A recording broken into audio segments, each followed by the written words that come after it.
Avant de commencer cet épisode, je veux vous raconter quelque chose.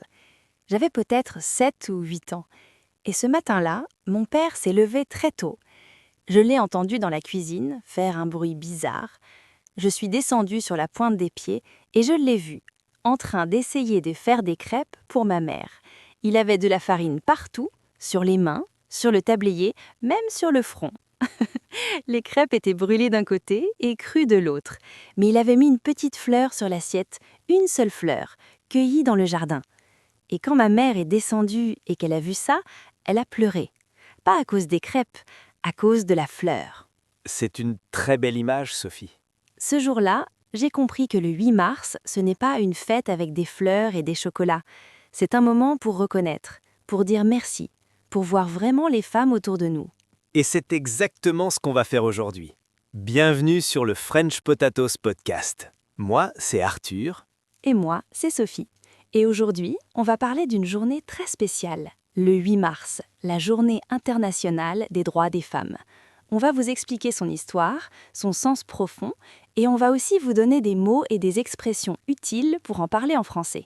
Et comme toujours, si cet épisode vous touche, abonnez-vous à la chaîne. Mettez un like et activez la petite cloche. C'est simple, ça ne prend que 2 secondes et ça nous aide énormément à continuer ce travail pour vous.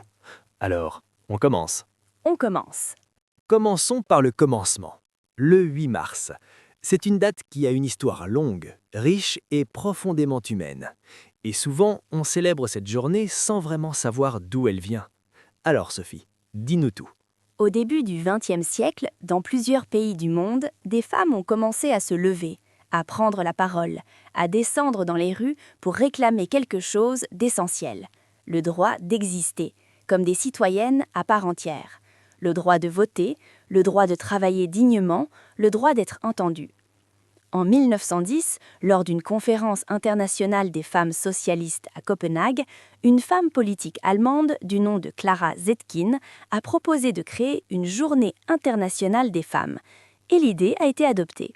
Et c'est en 1977 que les Nations Unies ont officiellement reconnu le 8 mars comme la Journée internationale des droits des femmes. Depuis, chaque année, dans des dizaines de pays à travers le monde, cette journée est l'occasion de célébrer les avancées, mais aussi de rappeler les combats qui restent à mener. Parce que oui, il y a eu des avancées immenses. Des femmes ont conquis le droit de vote, le droit d'étudier, le droit de travailler, le droit de choisir leur vie. Mais il y a encore beaucoup de chemin à parcourir dans beaucoup d'endroits du monde. Et cette journée est là pour ne pas l'oublier. Moi, pendant longtemps, j'avoue que je voyais le 8 mars comme une fête. Des fleurs, des chocolats, des petits cadeaux. Et puis un jour, une amie m'a dit quelque chose qui m'a arrêté net. Elle m'a dit « Arthur, le 8 mars, ce n'est pas ma fête d'anniversaire.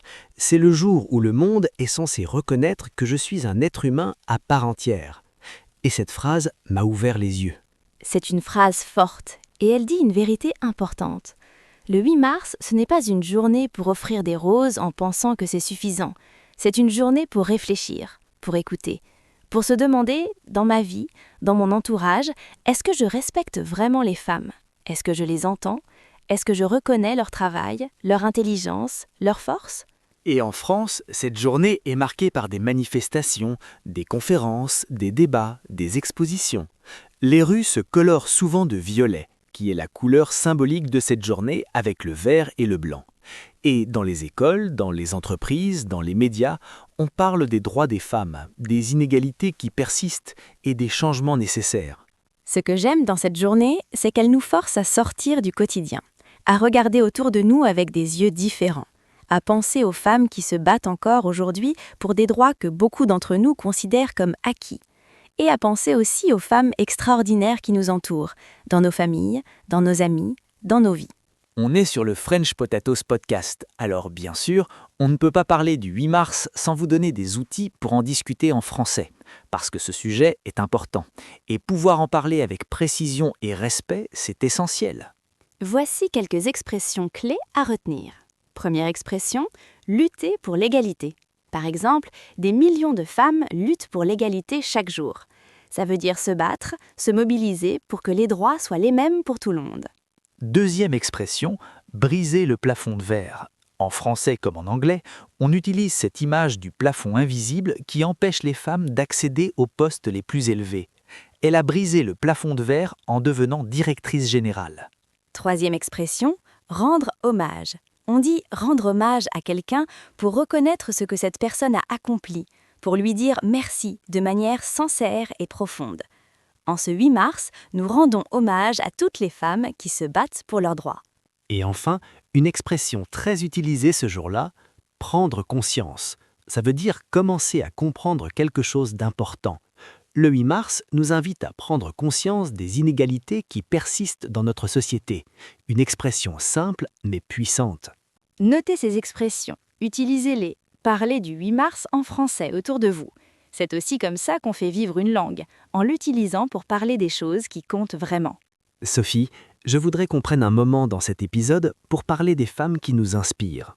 Personnellement, parce que derrière chaque grande journée, il y a des visages, des histoires, des personnes réelles. Ma grand-mère, elle n'a jamais fait de grands discours, elle n'a jamais défilé dans les rues, mais elle a élevé 5 enfants seule après avoir perdu son mari très jeune. Elle a travaillé dur, sans se plaindre, sans jamais abandonner. Et elle nous a appris à tous que la force n'est pas toujours bruyante. Parfois, la force la plus grande, c'est celle qui continue, tranquillement, chaque matin. Émue. Ma mère, qui a étudié, travaillé, était mère, était épouse, tout en même temps, et qui ne m'a jamais dit que quelque chose était impossible. Elle m'a dit toujours « tu essayes, tu apprends, tu continues ». Et je pense que ce conseil vaut pour tout dans la vie. À vous qui nous écoutez, on voudrait vous poser une question. Quelle est la femme qui vous inspire dans votre vie ? Une mère, une sœur, une amie, une collègue, une inconnue croisée un jour ? Écrivez son prénom dans les commentaires, juste son prénom, et dites-nous en une phrase pourquoi elle compte pour vous. Et voilà, on arrive à la fin de cet épisode consacré au 8 mars. Merci d'avoir été là jusqu'au dernier mot. Ce qu'on espère aujourd'hui, c'est que vous repartez avec un peu plus de mots pour parler de ce sujet en français, et peut-être aussi avec un peu plus de conscience de ce que cette journée représente vraiment. Pas juste des fleurs, pas juste une date sur un calendrier, un engagement, un rappel, une célébration. Si vous avez aimé cet épisode, laissez-nous un like, abonnez-vous au French Potatoes Podcast et activez la cloche pour ne rater aucun de nos prochains épisodes. Et partagez cet épisode autour de vous, surtout ce 8 mars, parce que les conversations importantes méritent d'être entendues par le plus grand nombre. Bonne journée internationale des droits des femmes à toutes et à tous. Prenez soin des femmes de votre vie. Prenez soin de vous. Et comme on dit toujours ici, À très bientôt sur le French Potato Podcast.